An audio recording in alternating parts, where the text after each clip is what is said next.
اعوذ باللہ من الشیطان الرجیم بسم اللہ الرحمن الرحیم۔ السلام علیکم ورحمۃ اللہ وبرکاتہ۔ آج ایک بہت ہی خاص وظیفہ لے کر حاضر ہوئی ہوں۔ ماہ رمضان کی آمد ہے۔ یہ جو عمل میں آج بتانے جا رہی ہوں یہ صرف سال میں ایک مرتبہ کیا جاتا ہے، یعنی ماہ رمضان کی چاند رات کو۔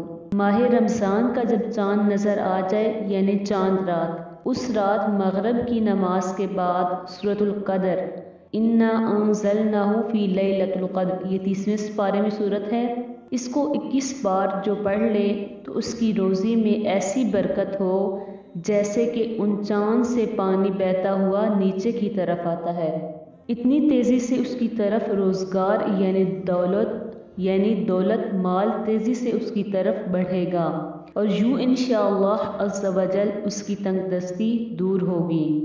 اور ویسے ہر ماہ کی چاند رات اور رمضان کی چاند رات کو بھی یہ عمل کر سکتے ہیں۔ اس کے علاوہ میں ایک اور عمل آپ کو بتانے جا رہی ہوں، وہ ہے سورۃ الملک۔ سورۃ الملک جو ہر مہینے کے شروع میں اور ماہ رمضان کی شروع یعنی چاند رات کو پڑھ لے، وہ تمام مہینہ پریشانیوں اور مصیبتوں سے محفوظ رہے گا۔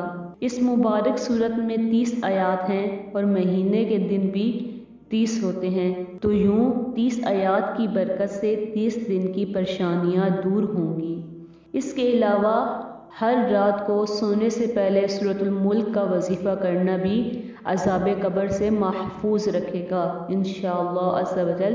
تو نیت کر لیجئے کہ ماہ رمضان کی چاند رات کو یہ دونوں وظائف ضرور کریں گے۔ جزاک اللہ خیرہ۔